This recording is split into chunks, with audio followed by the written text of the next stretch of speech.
Hi, everyone. Oh, it's Reba Orlag. If you're going to be chatting with your partner wherever you are, we'll ask you to mute, but Mute. certainly feel free to be talking with the class. Here's the mute on. This is a class from the curriculum called Foundations for a Thoughtful Judaism. Have any of you studied this 4-part curriculum, 4-year sequence before?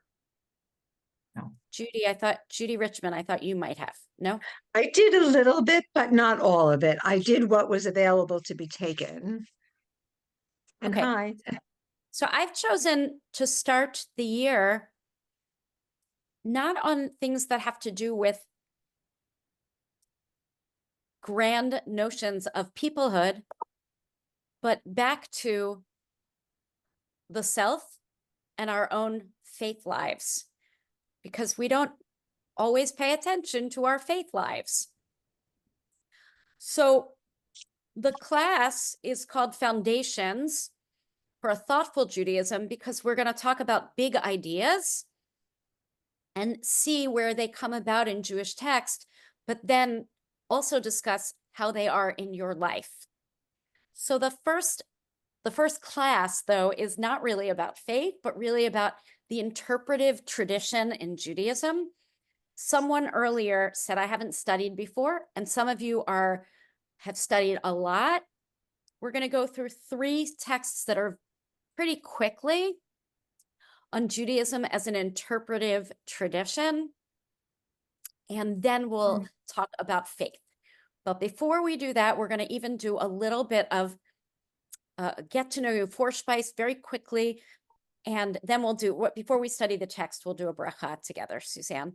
So if you could go around the question, just say your name and hello, and the question is,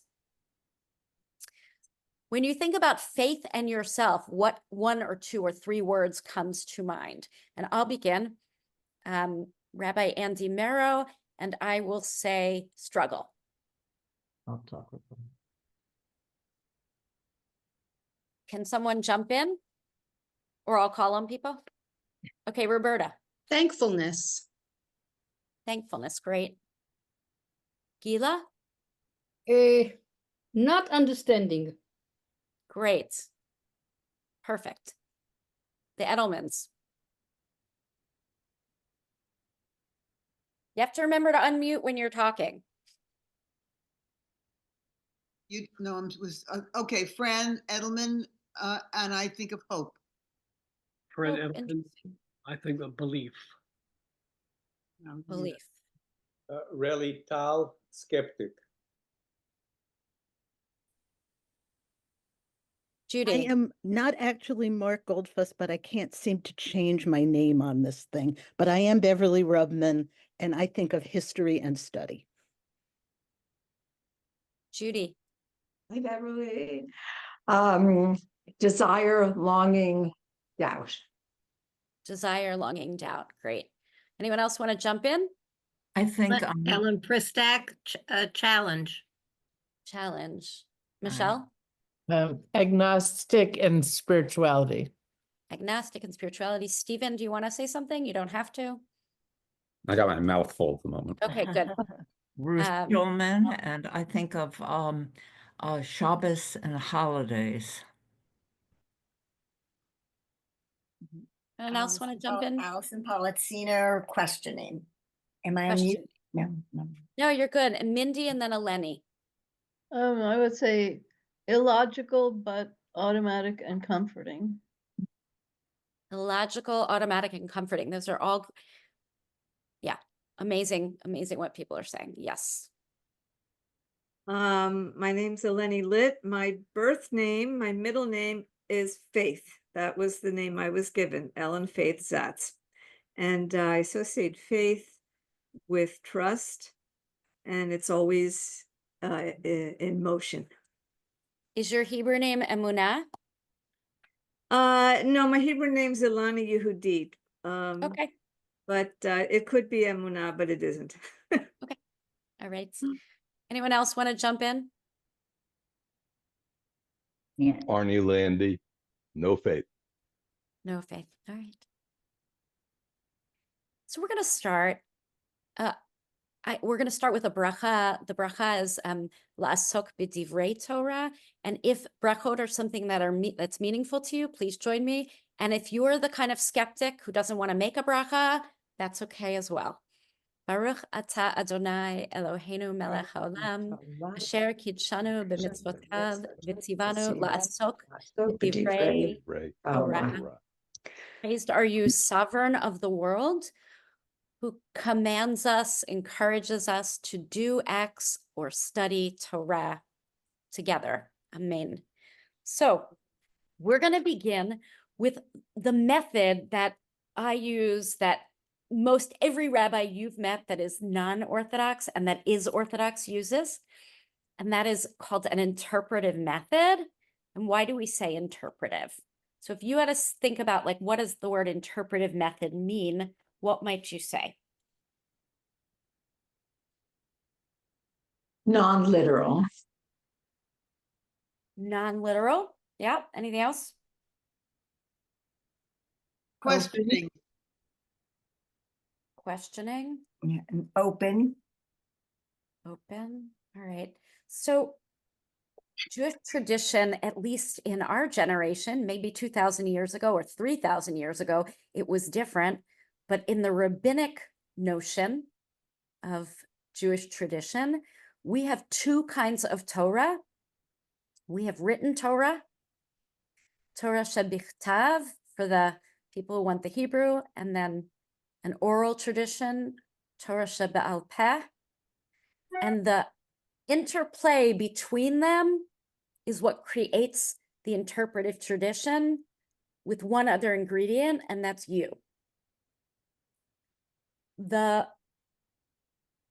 classical way of understanding these two Torahs, and they're called two different Torahs, is that they were both given at Mount Sinai. One was written down, and the other was passed down from generation to generation and whispered in people's ears, and then it was forgotten, and then each one of us has to rediscover it. I can give you a little bit more also of the skeptics' understanding of the two Torahs. One is a Torah that it is written, and that's not just Torah, but all of Tanakh, all of Bible. And then generations of leaders and rabbis since at least 4 centuries before the Common Era, who would get together and discuss our sacred text and argue over it, but not argue in the way that people argue today. Arguing in a way about trying to figure out what was God's intent in this text. And the second question is always, how can I be a better, then it was a better Jew, but many people also read it, how can I be a better human being through my integration of this text in my life? That's the integrated, that's how we think about an integration between Old text, new text, and you. If you were in an Orthodox, a fully Orthodox setting, they would say that the oral Torah was all given at Sinai. I think in this context, in a conservative shul, even the rabbi would say, not even the entire written Torah was given at Sinai, and that we believe, many of us, that it's an edited document, and that both had the influence of people. So we're going to now do 3 texts really quickly about what it means to have an interpretive tradition. This first text is a 10th century midrash. Anyone want to tell everyone what a midrash is? We got some Hebrew speakers. What's a midrash? A story that elaborates on or explains what the Torah says. So a rabbinic story that fills in the missing parts of the stories in our sacred text, or new stories, new midrashim over centuries that are written to help bring about meaning in ancient stories. So this one is from the 10th century, which is pretty late, right, in Jewish history, 10th century. We're in the right? We're in the 21st century. 10th century is not that long ago in terms of Jewish history. And this text is called Tana Debe Eliyahu, or Seder Eliyahu Zuta.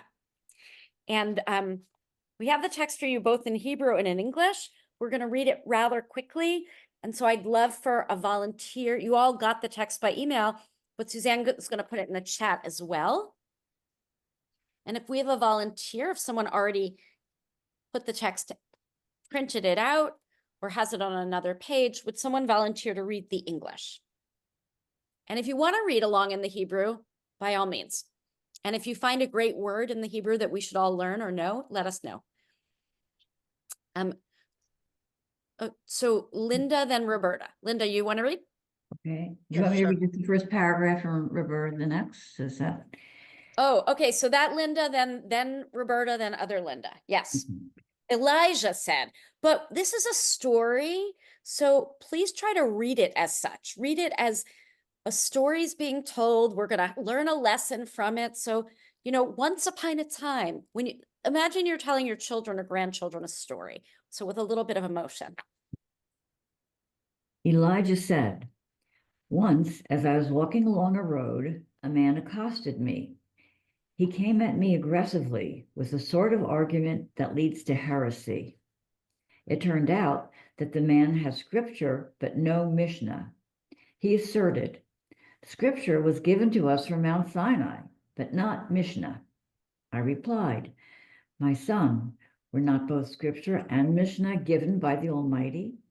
Does the fact that they are different from each other mean that both cannot have been given by God?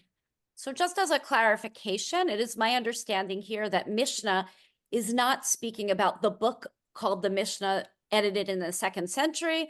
Rather, it's speaking about all of the rabbinic literature. It's just code for any rabbinic literature, things that are part of the oral Torah. Does anyone have any questions so far about this text? About what happens, Elijah?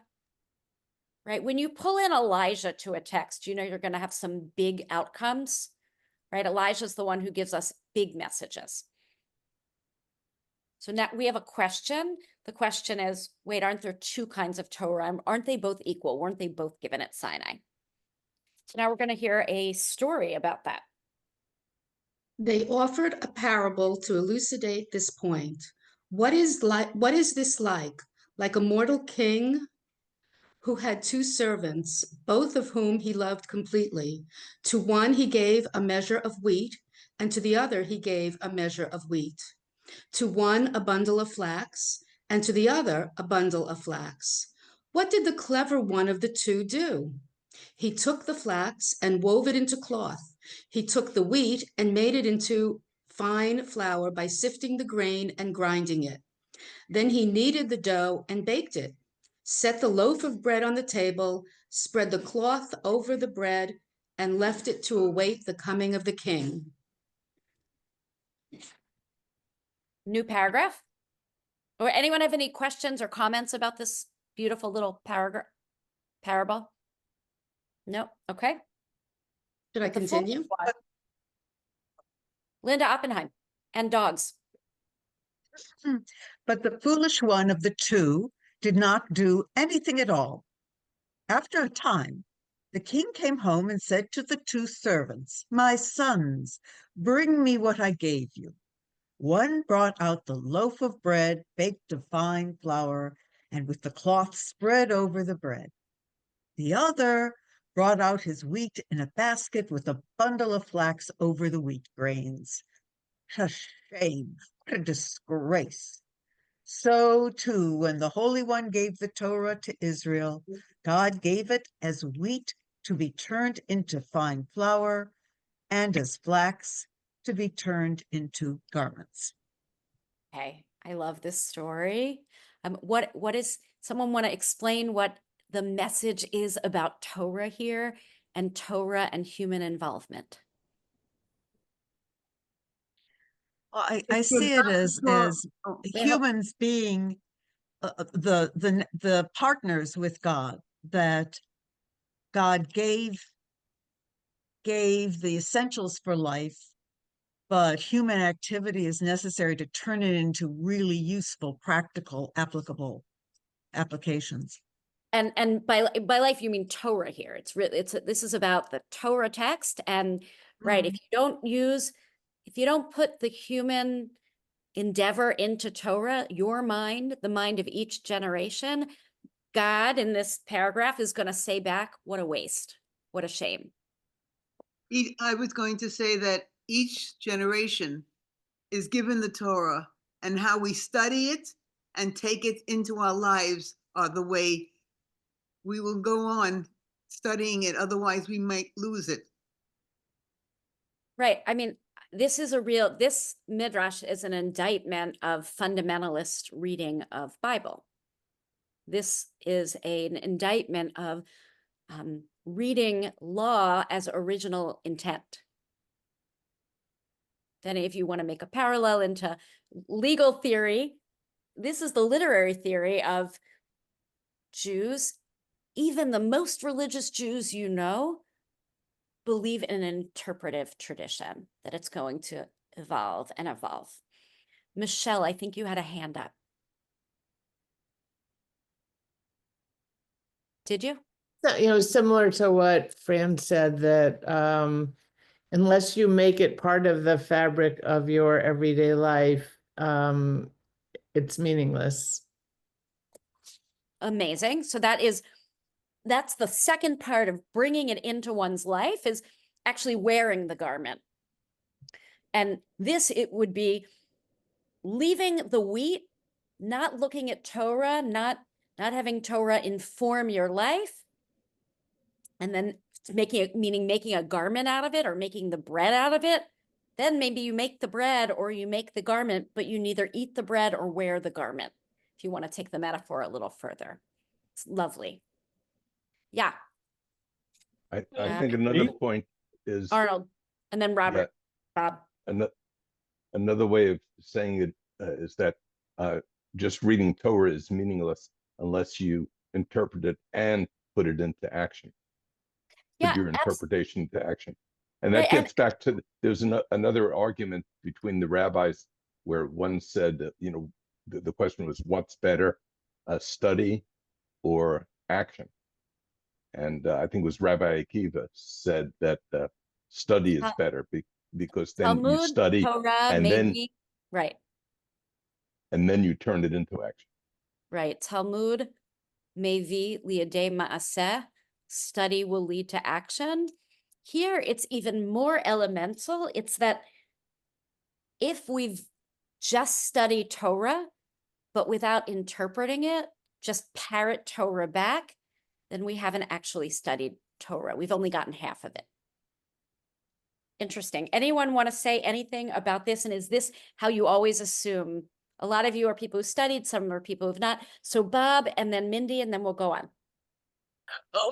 Let me take this a next step and ask for you in the plural, thoughts on this. I'm going to take this flax and I'm going to weave a cloth. Someone else is going to take flax and weave a different cloth.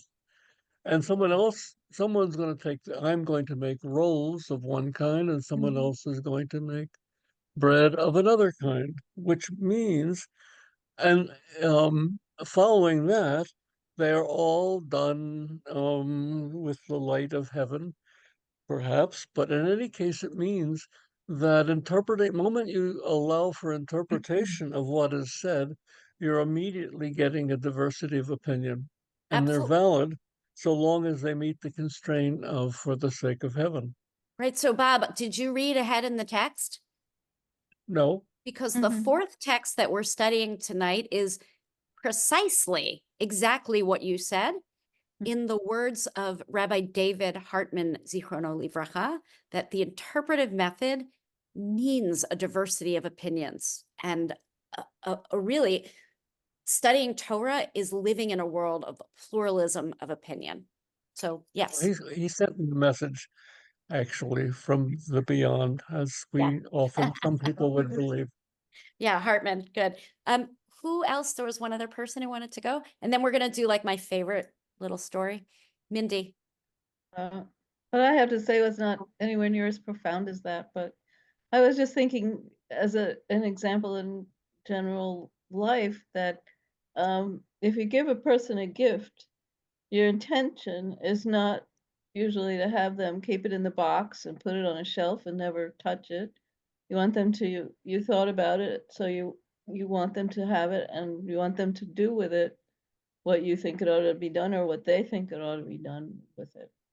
And so the Torah is given as a gift to us, and we're not supposed to just look at it or put it on a shelf. We're supposed to use it and appreciate it. And add to that. What do you want to add to that?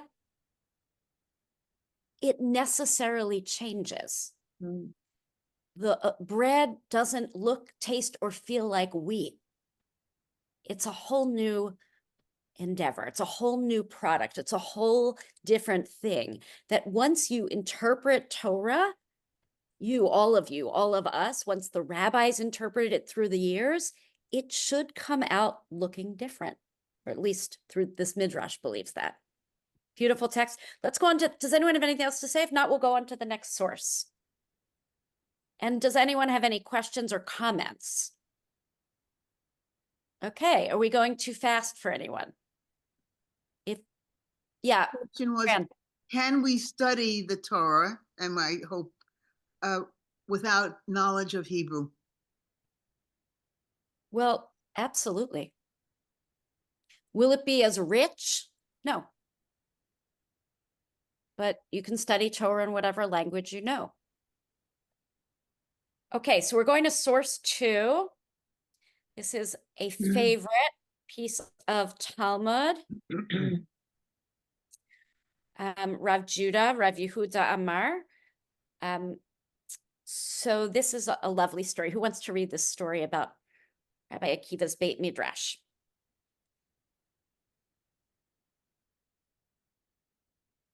Did we lose Judy?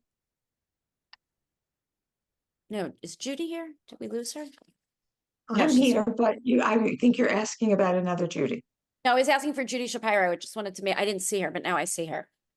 Okay. We welcome the mother of the governor of the great state of great Commonwealth of Pennsylvania. Judy Shapiro, right there. Yeah. Okay. Page 20. Who is going to read source 2 from the Gemara, from the Talmud? So everyone, okay, I'll have you read it. I just want to say, this is Talmud, so maybe 5th century, sometime between 5 and 550, though it's probably an earlier text and was just edited around that time. Yes. Okay. Yeah, who's going to read? Judy. And Judy is the mother of a colleague of mine.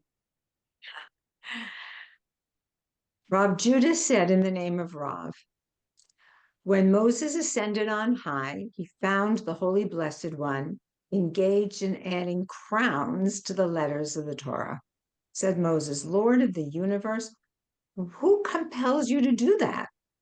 God answered, there will arise a man at the end of many generations, Akiva ben Yosef by name, who will spin out of each title heaps and heaps of laws. Lord of the universe, said Moses, permit me to see him. And God replied, turn around. Moses went and sat down at the end of the 8th row. Way in the back. Way in the back. And listened to the discourses upon the law. Not being able to follow their arguments, he was ill at ease. But when they came to a certain subject, and the disciples said to the master, from where do you know that? From where do you know this? And the latter replied, it's a law given to Moses at Sinai.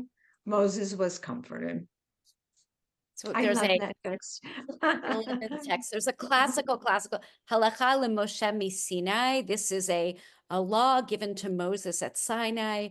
Moses is sitting here, sitting in Olam Haba with God, and God shows him the Beit Midrash centuries later, and he understands nothing. But then he sees that it's connected back to Moses. I saw many of you smiling at the end of that story. What made you smile? I don't Well, we all understand the for, story. What did you say, Mindy? I don't understand the point of this one. I read it a bunch of times and I can't understand exactly what they're trying to tell us. Okay, so I'm gonna say it in my own words. yeah. I am Moses. And I go and I need to know, God's going to want to let me know that this Torah is changeable. You, Moses, get the Torah. I'm speaking these words to you, but even you added crowns. God is adding crowns because God knows that generations later, Rabbi Akiva is going to need to look at those crowns and give an explanation for them. It's the idea that a latter generation may not be able to trace the Torah that they're learning, living, and teaching all the way back to what Moses heard at Sinai. So Moses is shown this Beit Midrash, this study hall, and he doesn't understand what the heck they're talking about. He doesn't understand it. It doesn't seem like it's Torah to him. And then all of a sudden, he hears someone say, oh, this is a law that goes all the way back to Moses at Sinai. That something that could be learned in the 5th century could get connected 1,500 years earlier. Better? Someone else want to try it a different way? To explain it a different way? Well, I think we all, when you reach a certain age, which I have, you sort of forget what you said. When sometimes people will tell you something you said and you forgot that you said it. But in this case, I think what you're saying is they really did trace it to you, and you didn't see what you're saying is you didn't see how what you said sometime in the past can work out to be what they said, but they traced the roots for you. Yeah, and even if it's unidentifiable, it's still considered part of our sacred lineage, of our legacy. And it shows that our interpretive method of reading Torah is pretty flexible. How flexible do you think it is? Yeah, Beverly. Oh, you're on, Beverly, you're on. Sorry. Yeah. I was thinking not just the question about how flexible Torah might be, although I think that's why the smiles, because we can even say to Moses that, we can go beyond you. We can learn more than you ever imagined we could know, and that's okay, which is the important part. But I was thinking about the Midrash, and I can't remember where it comes from, so you can help me with this, where God comes back to the Beit Midrash and something is going on. It's a big deal, and I can't remember which one right now. And he's basically overruled by the rabbis. Correct. And he said, but doesn't it say this? And they say, too bad. You've given us the authority. Well, they say lo bashamayim he. It is Yeah. no longer in the heavens. Right. Now Right. you gave us Torah. Now we get to decide. Mm-hmm. And I feel like those are connected somehow. Always. Yeah, and look, this is the rabbis trying to do that delicate, the ancient rabbis, not me, the ancient rabbis, the real rabbis, big rabbis, second to 5th century rabbis who put together this great thing called Rabbinic Judaism, who put together the Talmud, and they are balancing having to say what we're writing today actually can be traced all the way back to Moses. So a little bit of it is traced and a lot of it is created. Judy. So I think it's a great story and I like it very much. And I also think that the rabbis are justifying themselves here by saying, it's not us saying this. This is from Sinai. This is from God and Moses. So they're not making it up out of whole cloth. They are justifying the halakha that they're developing and themselves as authorities in the community.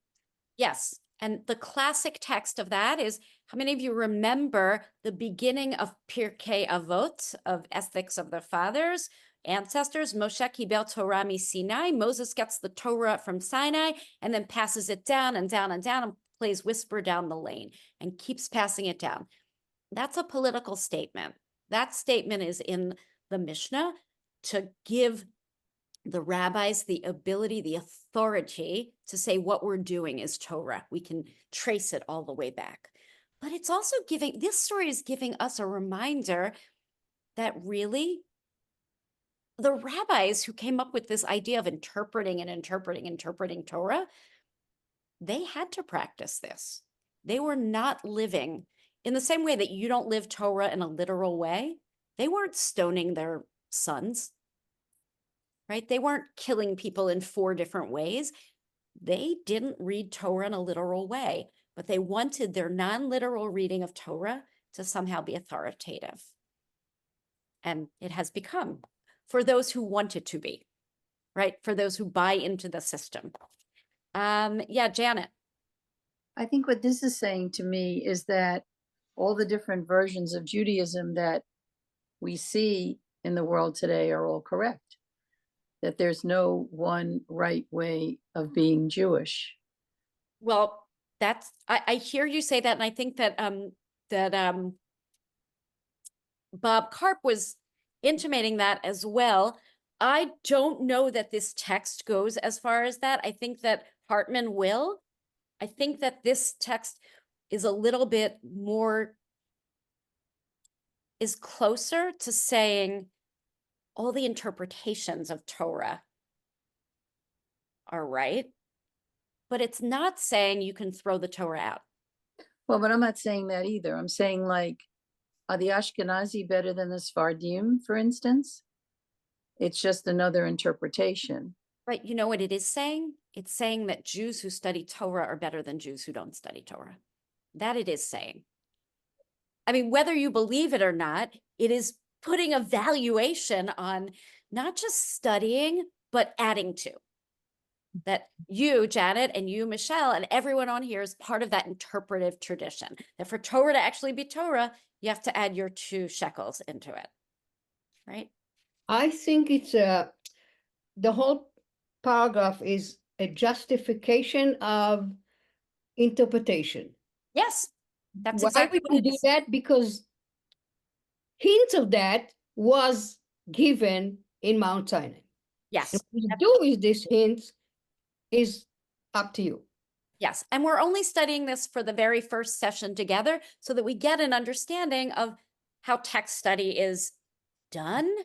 So if you haven't really done it before, it's a great opener. And if you have, these are 2 nice stories to reread. So let's now go to 2 modern sources. Devorah Steinmetz was Quick question, Yeah. Rabbi. So who claims that a Jew who studied the Torah is better than a Jew who doesn't study the Torah? Where was that? So the rabbis, Oh, the rabbis. the ancient rabbis are writing that you have to be involved. They're writing this, that it's not just reading Torah. It's actually sitting in the Beit Midrash, like Rabbi Akiva, and reinterpreting it. Studying Torah to them doesn't mean just learning how to read it. It means reading it and maybe coming to a different outcome than the written Torah has. And the ones that don't study the Torah are even at a lower stage? Well, it's right. It doesn't deal with that. It does. Yeah. It's not part. It's saying something that is interesting to me today, which is who gets to decide what Torah is? So is it any Jew? Or is it Jews who actually sit down with the text? And that gets debated all the time. Okay. All right, so Devorah Steinmetz was a teacher of mine at the seminary, but she, for many, many years, has taught at the Drisha Institute, which is a women's yeshiva in New York, and she was the founder of a progressive day school called Beit Rabban in New York City. I remember her in class as she was having, I think, her 6th child. So she was going to not be in class. So she missed 2 days of class to give birth to a child and came back to our Talmud class, and someone didn't prepare for class. And she looked at the young man and said, I had a baby over the last 2 days. What the heck's your excuse for not doing the homework? So she is she has a doctorate in Talmud. Who would like to read? Could someone read Devorah's Talmud study as a religious practice? Yeah. Who wants to go? I don't see. Okay, Michelle, and then Mindy, we got you already, didn't we? Yeah. Oh, we'll get you next time. So It Michelle. doesn't matter. Okay. Okay. The characters that fill the pages of rabbinic texts, like those that inhabit our biblical texts, constitute a mythic world. It is just such a world that the authors of the Zohar entered into and expanded when they chose to follow Rabbi Shimon Bar Yochai and his troop of disciples into the hills of Galilee in search of new understandings of ancient texts. Dor v'dor shav. Every generation has its seekers, and our search for meaning and for understanding becomes a shared search across place and time. A search shared with others whose names we know and whose struggles we share, as well as with others whose names have been forgotten, but whose struggles were just as real. When we choose to enter the mythic world of our traditional teachers, Talmud study invites us to participate in the thick, mythic universe of those who are Dorish, who bring the past to life, and who continue to live as future generations choose to join their life journeys with the journeys of those who came before. So what does she believe Talmud study can be or is? Anyone want to say it in their own words?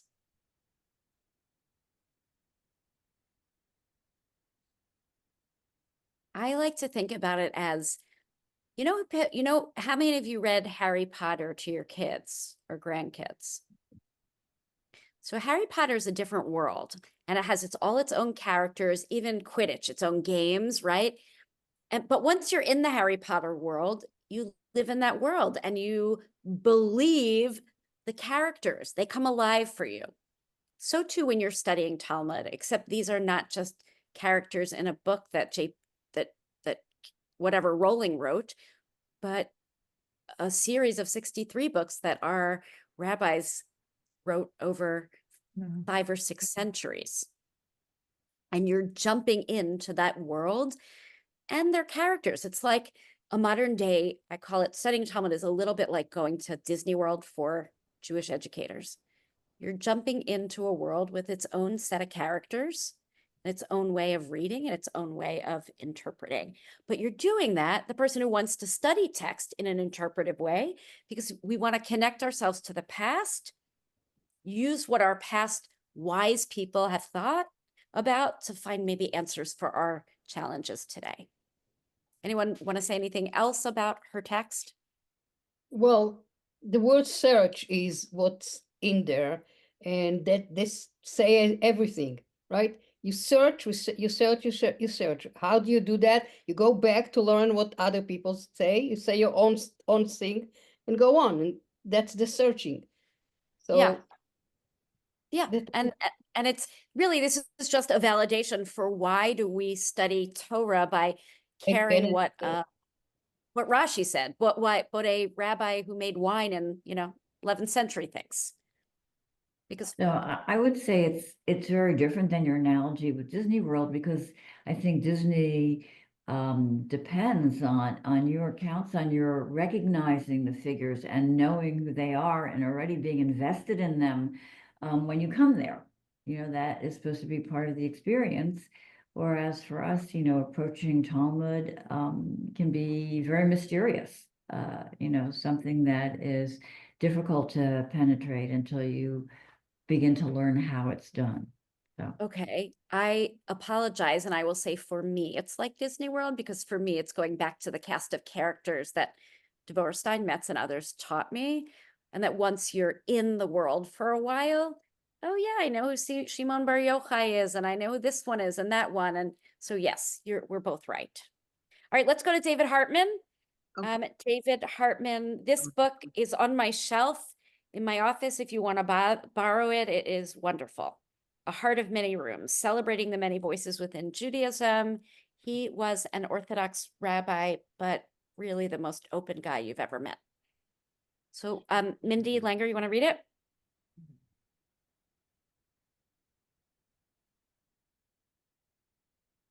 If your tradition is based on learning, interpretation, and disagreement among scholars, rather than on the absolute word of prophetic revelation, you cannot escape the haunting uncertainty of knowing that alternative ways are religiously viable and authentic. Become a religious person who can live with ambiguity, who can feel religious conviction and passion without the need for simplicity and absolute certainty. So what's Hartman saying about how one should study Torah? And yes, the Hartman Institute is named after him.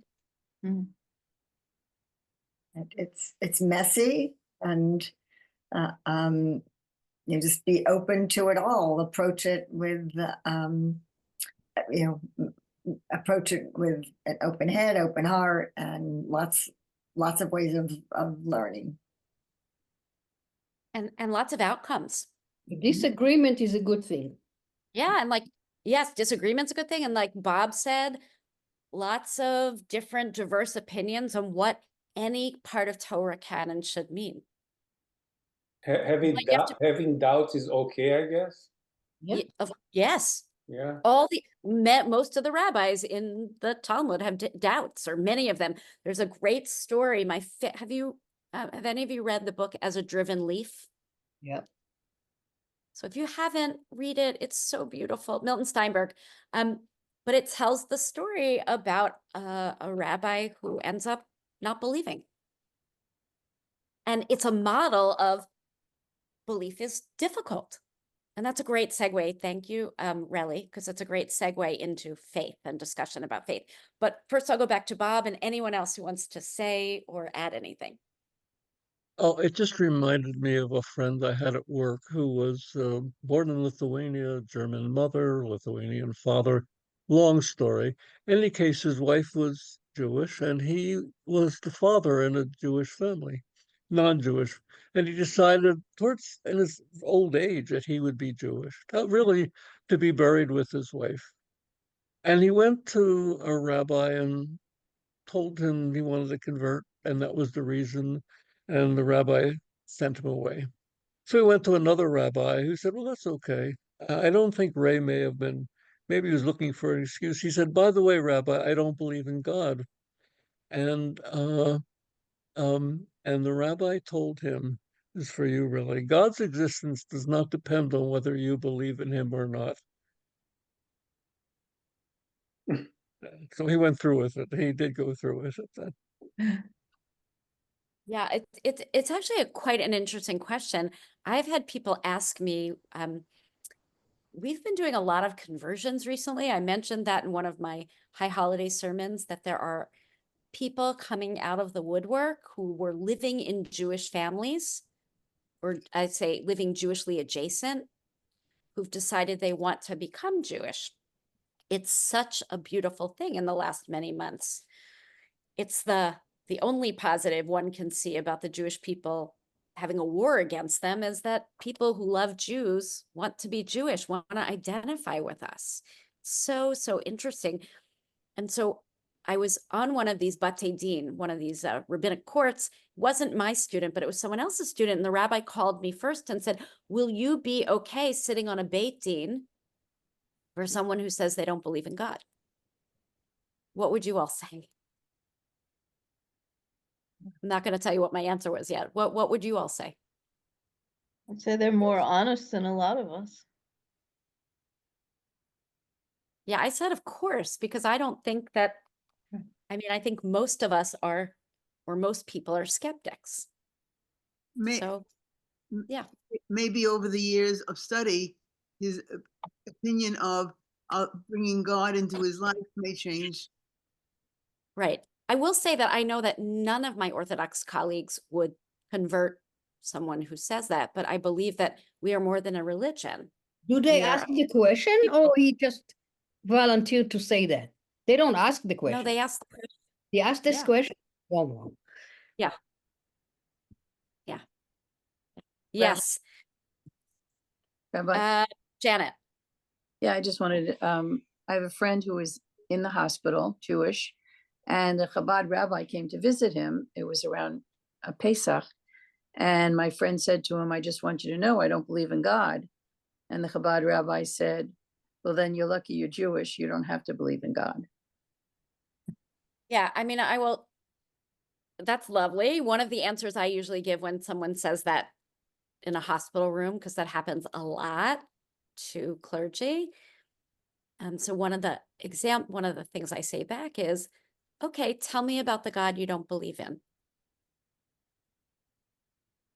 Like, tell me what you've been taught about God so we can think about what are the other notions of God or of divinity that might work for you or not work for you. Maybe it was someone who, was in Hebrew school, was taught that God is like George Burns in a comedy movie from the 70s. You all saw that movie, right? Oh, Yeah. God. Yeah. Okay. Is this enough of an introduction? Can I go on to faith? Yes. And what I wanted to know is, look, I can stay a long time.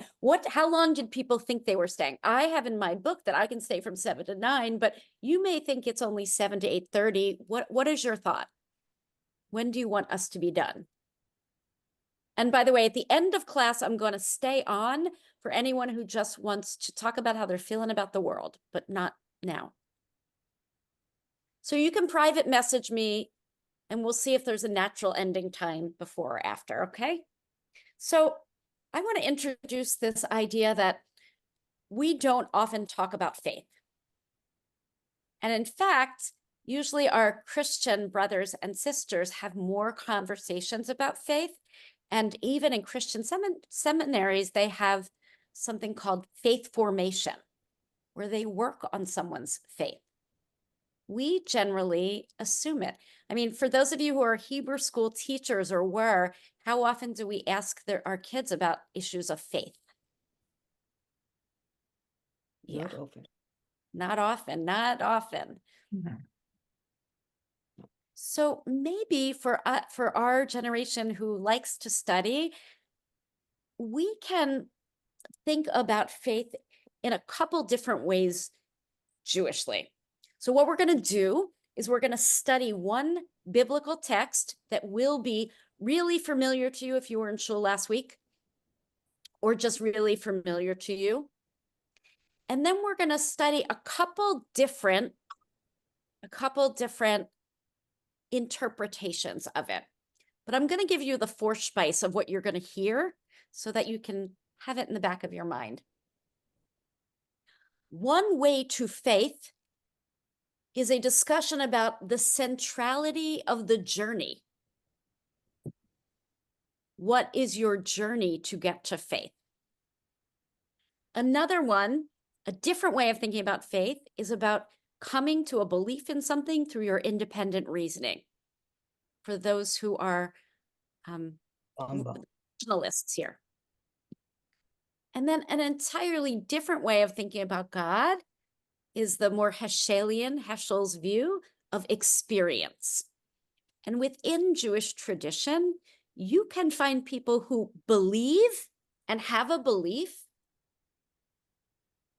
in a system, whether it's God or a higher system of ethics, based on one of these three areas. Either you've gone, this is at least how Judaism does it. Other faith traditions, one way of gaining your faith is you've gone on some sort of journey. A second way is that you've reasoned yourself into it, logic. And a third is really the centrality of personal experience. Can you define faith? So faith is what a system of believing, a system of beliefs, and that could be religious or secular. So I can talk about that in the United States. I have faith in the democratic process, right? That is a kind of faith. It's a set of principles that you personally feel or believe. And because of that, or potentially because of that, there are actions that you do in your life. Anyone want to add to that or take away from it or argue?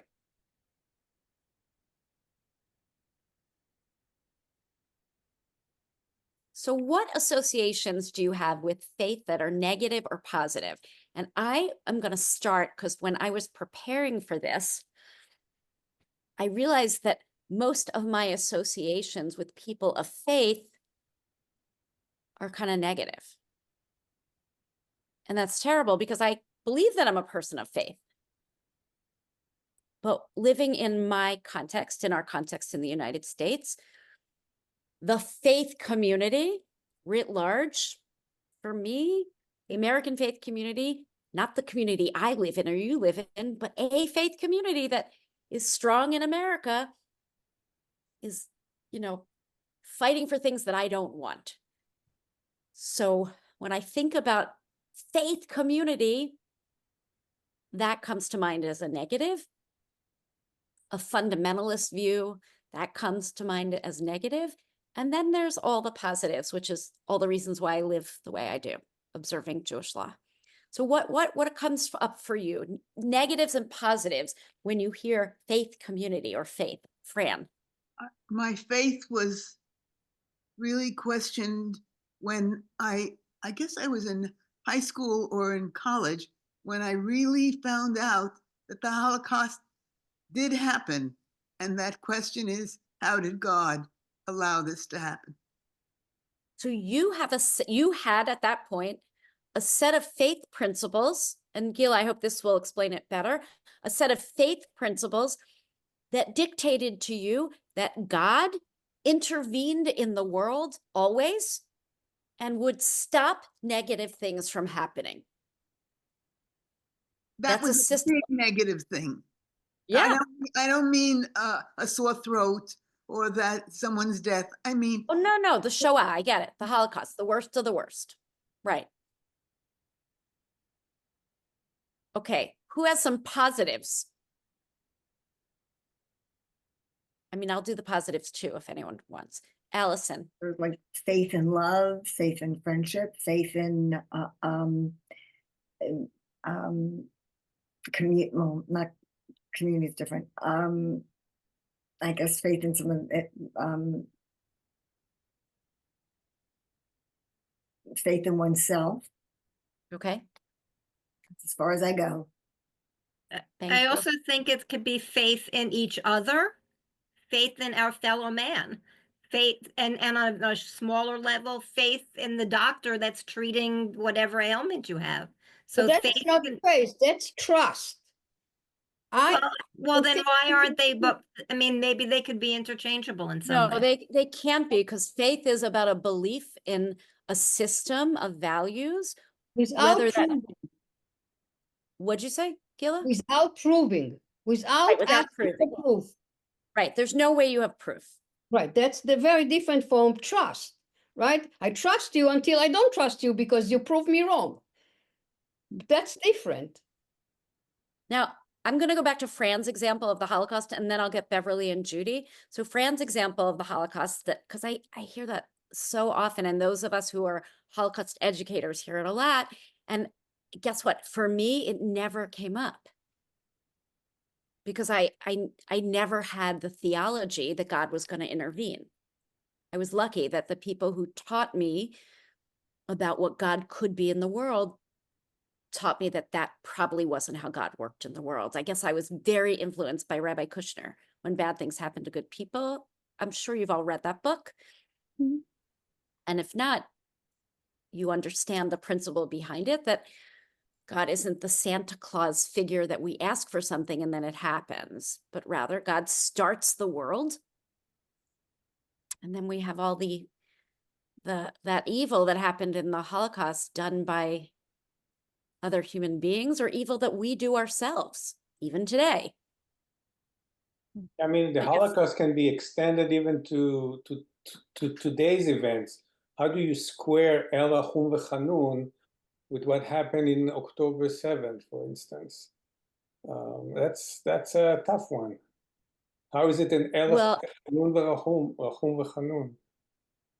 so, and I'll add, because I want to always be that post that time, or how do you square that with, with Palestinian children being killed, either side, right? That first one on the 7th, terrible. And also, okay, so many people's faith system is not that God intervenes. If one's faith system is that God should intervene in history in discrete ways, then the 20th and 21st century will be very difficult for you. Well, intervention is one thing, but how can God be El Rachum v'Chanun and still allow something like that to happen? Right, To so his own great people. question. It's a great question. I'm going to just answer quickly and then go back to Linda Oppenheim, but it is a great question. There is a beautiful piece of Gemara, of Talmud, in Masechet Gittin, in the tractate about divorce, that talks about how the most important job of God since creation was making shidduchim, right? Finding a match for your kid who is single, right? Making a shidduch. And so what's God doing when these matches break up? And the imagery is God is standing at the altar crying, not able to put the marriage back together for someone else, not able to change the reality, but with us in a comforting way, because God is also in pain. That's one. But yes, it's hard. Linda. Faith for me was in relation to God, and my understanding of it for a long time was that I'm a human being and my understanding is limited. And how could I possibly understand something that was greater than that? We talked about years ago in the library Minyan.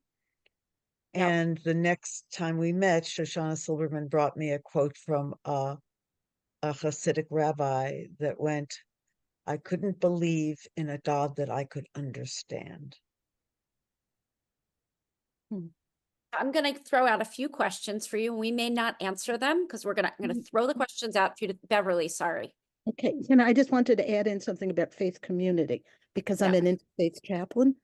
And for me, the great realization was when I met people of faith from many, many different faith traditions, and we could all work together. We didn't have the same beliefs, but we had incredible commonality of spirit and feeling of how we treated each other, how we treated the sick, how we treated the dying of our faith tradition and others, and how we could love each other completely. And I mean, I've done interfaith work in many different forms. And I think that's really, that to me, because faith for me, is in community, and it's broader than Jewish community. Right. Beautiful. And that, I mean, certainly when you took and when I took CPE, right, clinical pastoral education, one of the things that we try to understand is that if God is divine, then God is the divinity for all. We all of us, the same God, the same, so that there may be differences in how we interpret that or the experience we have, but there has to be something larger that connects people of faith. So wait, Rabbi, I'm just wondering, if God doesn't intervene, why do we pray? Well, that will be for I know why I pray, and some people do believe God intervenes. I pray for strength, and I pray for a reminder that we as people need to intervene. We'll talk about that at a later class. We absolutely will. These are a few questions. We're about to read the first biblical narrative that is the foundational story for the faith of the Jewish people. The foundational story. There's, have any of you read the Israeli author Meir Shalev? I think he just died like a year or so ago. So Meir Shalev wrote a beautiful book called The Firsts in the Bible. And he writes about the first experience of everything, the first death, the first love, the first kiss, the first everything. This is our first experience of faith in the Bible. So I want us to have questions in our mind, like what makes people choose to commit to certain faith beliefs or faiths? And do we need rationality? Is there received wisdom? And do you need to be certain? Or those are the skeptics in the room. So we're going to look at this text from Genesis that we read in Torah last week, and then we're going to look at 3 examples of modern commentators, of commentators, so that we are using the interpretive method. We'll see what we think about this text, and then we're going to see what the biblical scholar Aviva Zornberg thinks about it, what Maimonides thinks about it, and what Abraham Joshua Heschel thinks about it. So let's get that next source up or out. It's the biblical source. Does everyone have it? Funny, I don't have it in front of me. It's fine. Okay, would somebody read the biblical source? I'll volunteer. This is Fran. The Yes. Lord said to Abram, go forth from your native land and from your father's house to the land that I will show you. I will make of you a great nation, and I will bless you. I will make your name great, and you shall be a blessing. I will bless those who bless you, and curse him that curses you, and all the families of the earth shall bless themselves by you. Abram went forth as the Lord had commanded him, and Lot went with him. Abram was 75 years old when he left Haran. Abram took his wife Sarai and his brother's son Lot, and all the wealth that they had amassed, and the persons that they had acquired in Haran, and they set out for the land of Canaan.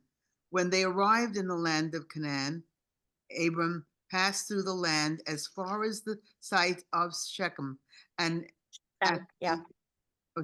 Shechem, at the, what is that word? Shem? No, at the Terebinth. Terebinth of Moreh. Mamre, yeah. Right. The Canaanites were then in the land. Is there more? Nope. Haknani as Baaretz. Okay, so how many of you have read this story several times in your life? So what first comes up for you? What happens? Abraham obviously had faith in God, faith in what he was told to do, and did it.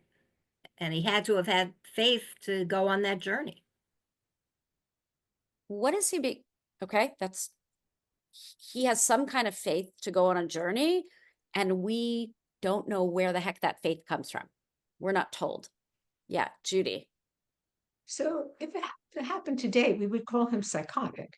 He heard voices, he picked up his whole family and his life, and he started going someplace else.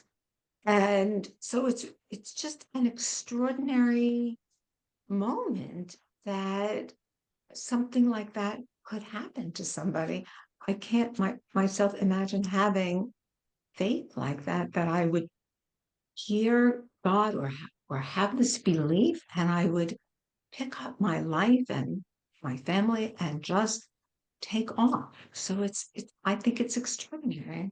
Right. So this is that foundational story, the first Jewish story in the Torah, of where we get our sense of particularism, where it's all up until this point in the Torah, everything's universal. And now we get to this story, and it becomes a story about the Jewish people and what does, and we don't know anything about Avram's faith, by the way. We're not told.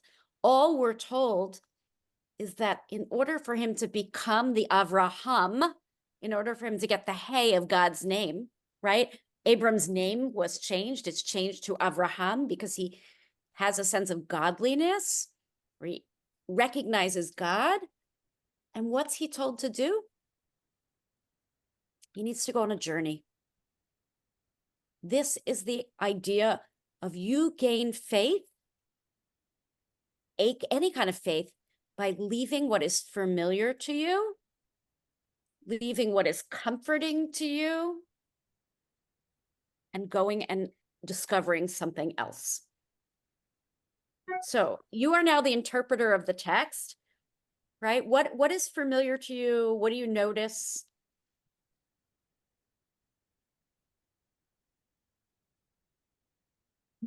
Anyone else want to talk about what you notice about the text?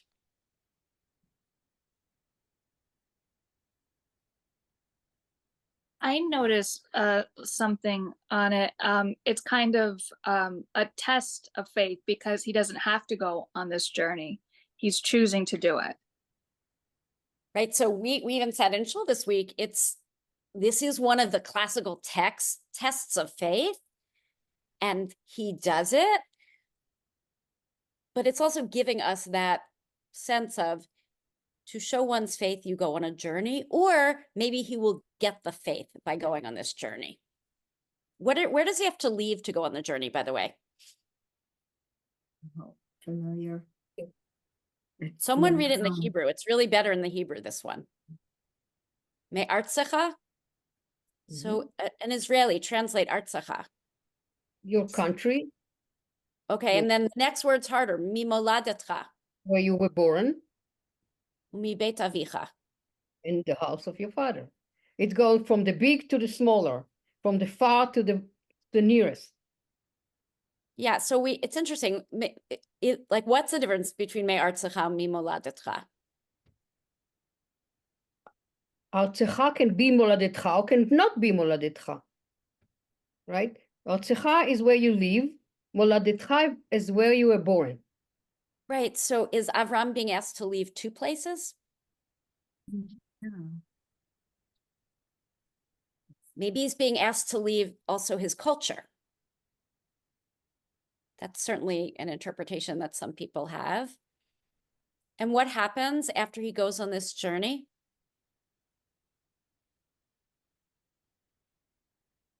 I'll make you a big nation. But before he leave, he get a promise. And that's maybe something that he think about when he leave. Well, You will be a great nation. That's there's the a big promise. reward. Yeah.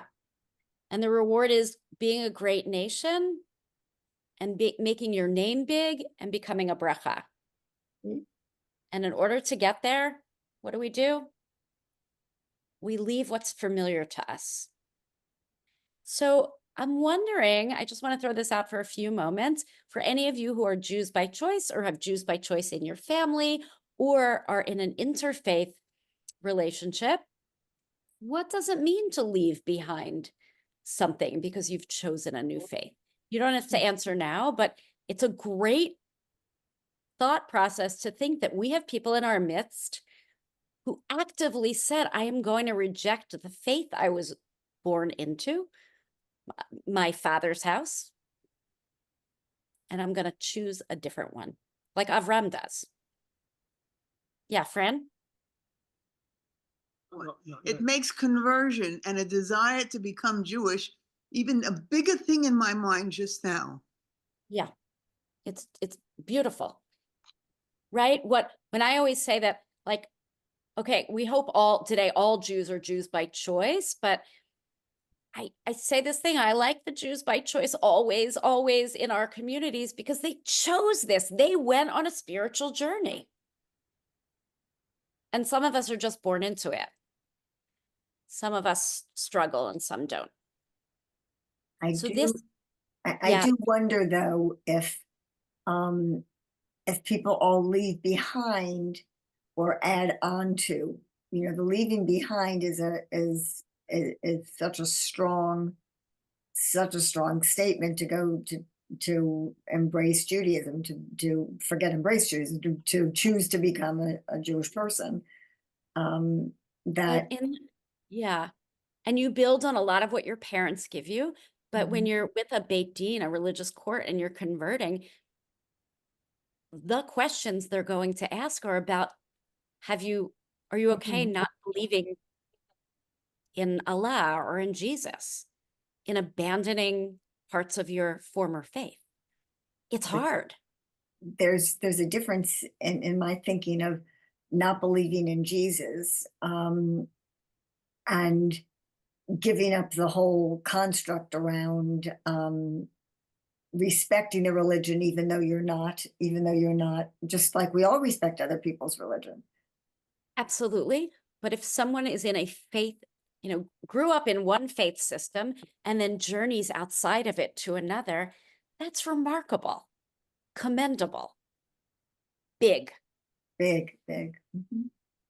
But the issue is whether the conversion is because it's real or because they have to, because they want something else. That's never how it is for me, I gotta say. If you're taking classes with us, we get you. I mean, I'm not the skeptic on that. You got to really want to join our wretched Jewish people with our history. If you're going to join us, I don't ever make those kinds of things. Okay, we have 3 commentaries to read. Let's at least read one. Let me tell you about Dr. Aviva Zornberg. Have any of you studied with Aviva? Dr. Aviva Zornberg is, okay, what do you want to say anything about her? What it was like to be in her presence? So she lives in Jerusalem. Her father was one of the big rabbis in London. She has a PhD in English literature and then moved to Israel and became one of the foremost Torah scholars of our generation. Respected by men and women, she's Orthodox. Though she has come to the female rabbi retreat that the Rabbinical Assembly runs every couple years. And she comes to teach and learn Torah with us. She goes to a shul in Jerusalem she used to called Yakar. Her husband's a plumber, which I love. And she is one of those biblical scholars who bases a lot of her Bible on psychology. So let's read Dr. Zornberg's take. You can buy any of her, she has a commentary on all 5 books, and you can borrow from me or buy them. Who would like to read The Beginning of Desire, Reflections on Genesis? First of all, what a provocative name, The Beginning of Desire. Could someone volunteer to read the Lech Lecha source, to read source 2? I'll volunteer. Thank you. Here begins the journey of Lech Lecha. For the first time, a journey is undertaken not as an act of exile and diminution, Adam, Cain, and the dispersed generation of Babel, but as a response to a divine imperative that articulates and emphasizes displacement as its crucial experience. Okay, before we go on, someone want to summarize that? This is different than what comes before. Different, very different. This is the first time that because of belief in a God, it's positive. Someone's leaving for a positive reason. They're not being kicked out of the Garden of Eden or running because they murdered someone. Okay, let's keep going. Anyone have anything else to say about it? Okay, let's keep going. But what is most striking here is the indeterminacy of the journey. What is left behind, canceled out, is defined clearly, circled on the map of Abraham's being. But his destination is merely the land that I will show you. From your land, the landscape of your basic self-awareness, to a place that you will know only when the light falls on it with a difference. Midrash Tanhuma espouses this view of Abraham's first trials. Is there a person who travels without knowing to what destination he travels? A journey without apparent destination, absurdity at each step. The Midrash gives us mocking voices that weave through Abraham's consciousness as he travels. Look at this old man. traveling through the country, looking like a madman. So let me ask you all a question before we go back to the text. What are journeys in your life that you start that do not have a clear ending, a clear destination? Having children. That's right. Having children. Having children, that is a roller coaster journey. How about a marriage? Also, you don't know the destination, but you're going on the journey. How about leaving a community, starting a new job? Yep. Yeah. These are all journeys, and they're going to be journeys of discovery. Anyone want to jump in? I think that's true even when you think you know where you're going. Yeah, right. And I would even say, if you're lucky, that's what the journey turns out to be. That's so nice. So Judy, Shapiro, and then Linda. Isn't there also an interpretation here that the journey is to go inward? So it's not necessarily a physical journey where we're going someplace, but we're looking inside. And I'm not talking about Abram, but just even as we interpret it now. Yes, this is for us. This is a model story of an internal faith journey. This is about an internal faith journey that you jump into, but you don't know where it will end. And it is the journey that becomes important in one's faith. This is only one way of interpreting it. We have two more guys, and they are guys. Anyone have more or interesting, something else? One thing I wanted to say, because I never read Lech Lecha without thinking about, and Zornberg mentions the trials. If you go and see the Akedah, it has the same grammatical format. It's in 3 parts. You have here you have leave your land, your birthplace, your father's house. There it says, take your son, your only one, whom you love. So again, the 3. And you know that Torah is so economical, that the language is so, they never do something like that without, they do it deliberately. They're trying to tie it together. So that too was a kind of a journey. Certainly it was a test of faith. Yes, one is the first test of faith, and the other is the last test of faith. There are 10 tests of faith in the Torah for Avram. So this is about journeying inward, and it is one way of reading. It's about the journey taking you to somewhere else. These are ways of getting one's faith. The next text that we're going to read has to do with finding your faith through rationality.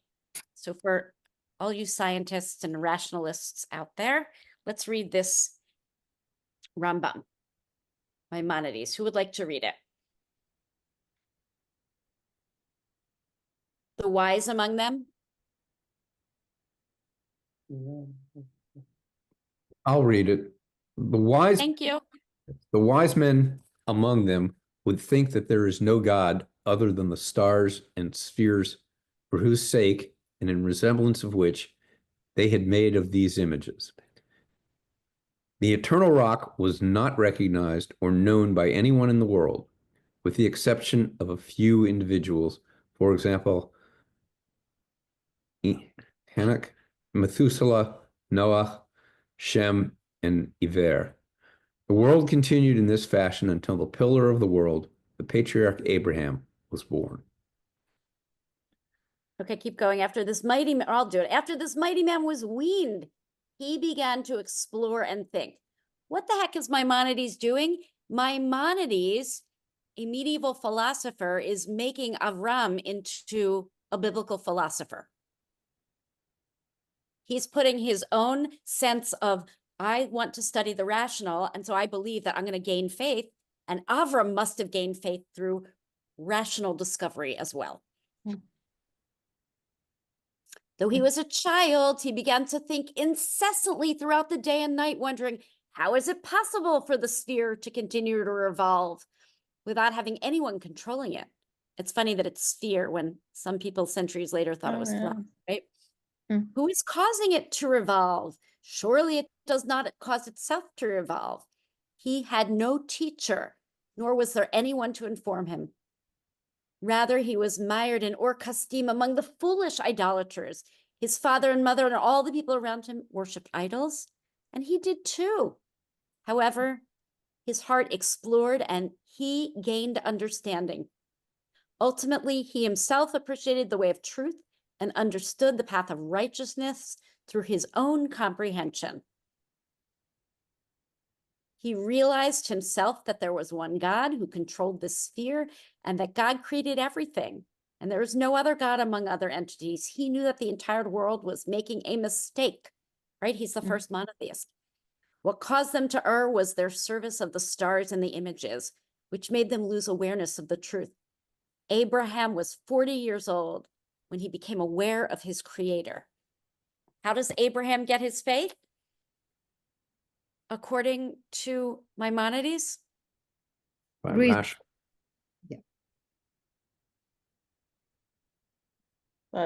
By being able to interpret the world and question things and figure out the answers. Yes, rational inquiry. The world exists. It must not exist without someone to have created it. There must be someone to have created it. So now we have two different ways to have faith experiences. And one may be yours. You may be the person who goes on a journey, or you may be the person who sees their faith in life through things that are rational.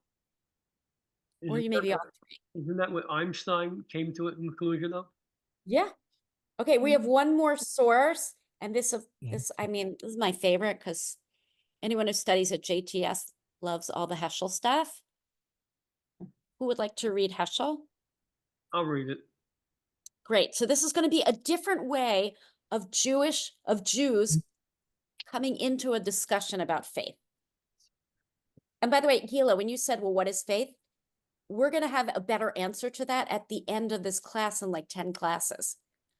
What we're studying now is, yeah. Okay, so let's talk let's see what Heschel says. The thesis of this book is that a profound change. No, not that. I'm sorry. That's for further reading. Just Abraham Joshua Heschel, Authentic Faith. Authentic faith is more than an echo of a tradition. It is a creative situation, an event. For God is not always silent, and man is not always blind. In every man's life, there are moments when there is a lifting of the veil of the horizon of the known, opening a sight of the eternal. Each of us has at least once in his life experienced the momentous reality of God. Each of us has once caught a glimpse of the beauty, peace, and power that flows through the souls of those who are devoted to him. But such experiences or inspirations are rare events. To some people, they are like shooting stars, passing and unremembered. In others, they kindle a light that is never quenched. The remembrance of that experience and the loyalty to the response of that moment are the forces that sustain our faith. In this sense, faith is faithfulness, loyalty to an event, loyalty to our response. So I do admit that the other two texts, the Zornberg and the Maimonides, were both commentary on Lech Lecha, and this is not. This is just commentary on faith. What does Heschel mean by momentous reality of God? Experiencing a momentous reality of God. What do you think that means? Bob? Can I answer that? I'd like to reverse what Rambam was saying, where Avram had a reality that had him searching for faith. I think what's happening is that faith has you searching for a reality that will match the faith that you achieve for some reason, and we don't know why, a faith that sparks your belief in something, and then over the course of a lifetime, you attempt to make it real. Okay. I mean, I don't think that, I think that Rambam wasn't saying that. You're saying that, right?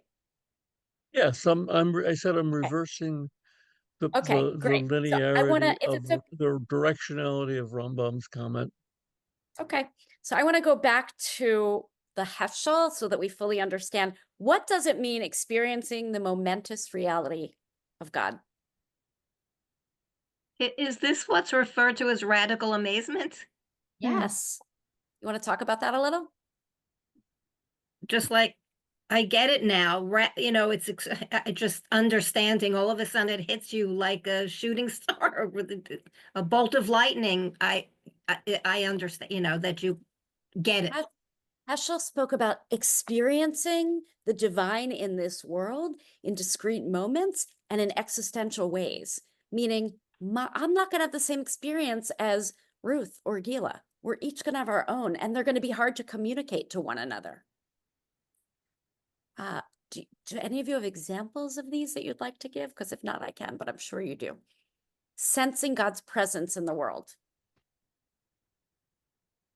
Judy.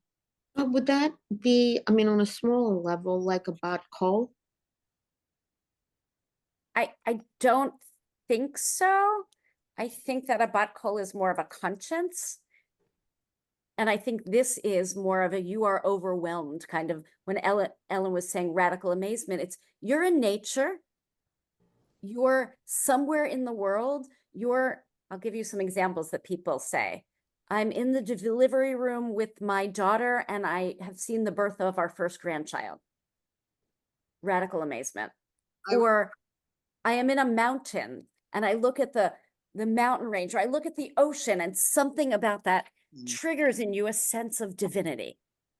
I was standing at the top of the Grand Canyon and I looked down and I said, well, anybody who doesn't believe in God, this place will fool them into believing. I'm sorry, Fran, but when I was by the Grand Canyon, I looked, I said, oh, it's a big hole in the ground. Oh, I'm sorry about that, Linda. I didn't feel that. Right. And that's why we mean it's an existential experience. You're not going to have the same experience as Fran has. You'd like to have all of us have these great religious experiences, but it's about experiences. So think for yourself. Have you had one of those? I hope you've had one of those experiences, but think about it. May I finish what I was pointing to was, I don't know, was Ruth Schulman, were you at the March on Washington 1963? I'm not sure you were, but I was there. And so here you have 200,000 people really believing in something. And we all sort of lifted a millimeter off the ground. And I would suggest anyone who has not been there, or even if you were there, look up you can get Rabbi Prince's remarks. He gave the remarks just prior to Dr. King. And King remembered Prince's remarks because he referred to it all the time. The greatest sin is silence. So you had this religious experience. That's what it really was. And when I said that we have this experience and we try to make a reality, that's what I was referring to. So that is Heschel, but it's not Rambam. Rambam really is, I see the world and I know it must be created. And so there must be a creator. What you're talking about is this. It's the Heschel experience of I am in with 600,000 people all believing the same thing that I do. And we think it's going to happen. It's an experiential thing. And that's why you also looked around at the screen and said, who else was there with me? Who else had that peak spiritual experience? So that's the third way. These are three different ways in Jewish tradition that people, Jews, gain faith.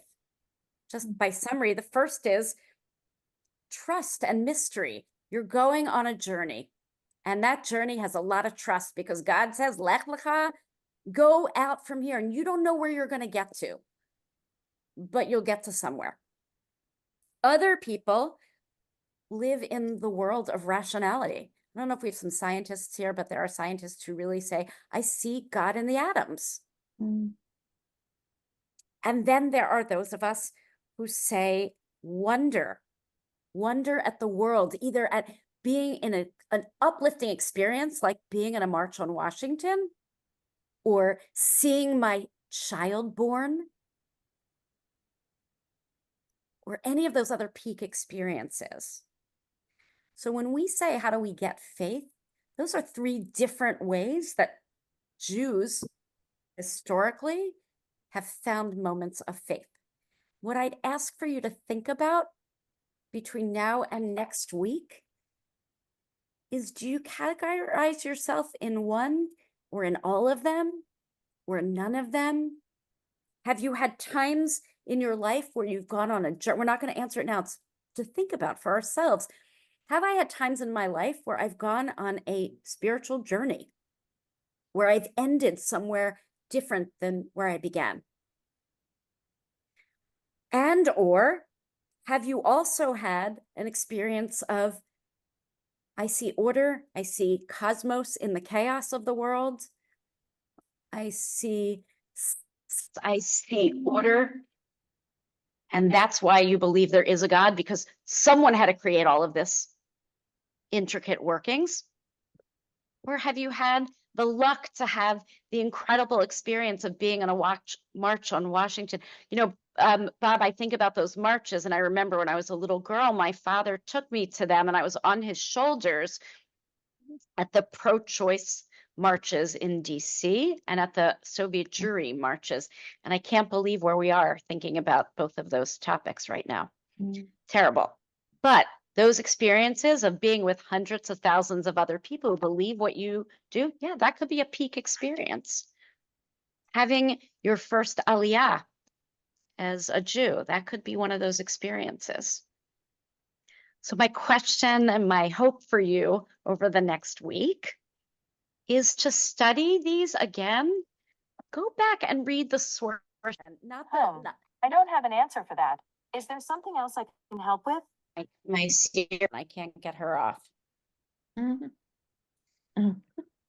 Siri just said she doesn't have an answer for this. The real question is for, that's the best line of all, is for each of us to go back and think about the Zornberg way of thinking about the world, which is going on a journey. That's how you're finding your faith. And maybe, by the way, it's faith in principles that you live with. Maybe it's not about God at all, but faith in democracy, faith in equality. Another way for you to think is, how does the rational world influence you? And the last thing would be, what are the personal experiences that you have had in your life? I'm like looking at Relly Tall's background, and I feel like I'm having a moment of radical amazement looking at that background. Relly, where is that? What do you mean? I'm not aware of that amazing background. You can't see it? No. There's a big lake in front behind you. Oh, that. Okay. With many trees. Yeah, that happens to be the Catskills. Yeah, that is amazing. That's an amazing view. Absolutely. Right. So for some people, that's a way into a faith, into believing in something. And maybe believing in the power of other people, or believing in the power of God. I am, yes, Mindy. I wanted to just say this because otherwise I'll forget by next week. I think that I've come through this class with a realization of sorts that faith can be of so many different things and so many different aspects of the same experience.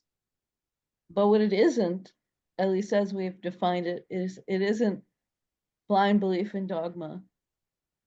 And that's very important because there are so many people who assume that when we say we have faith, that means we have a faith, meaning, like as though we were reciting a Christian credo, I believe in this and that and the other thing.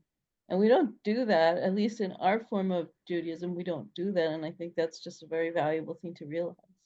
It's quite interesting. And it's so interesting when I cross over to a different world. So I want to say thank you to everyone and say that we will be back next week with new topics about faith. And really, this is about, by the end of, I don't know, 10 classes, hopefully we'll have a better understanding of what faith is or could mean to Jews, because it means lots of different things.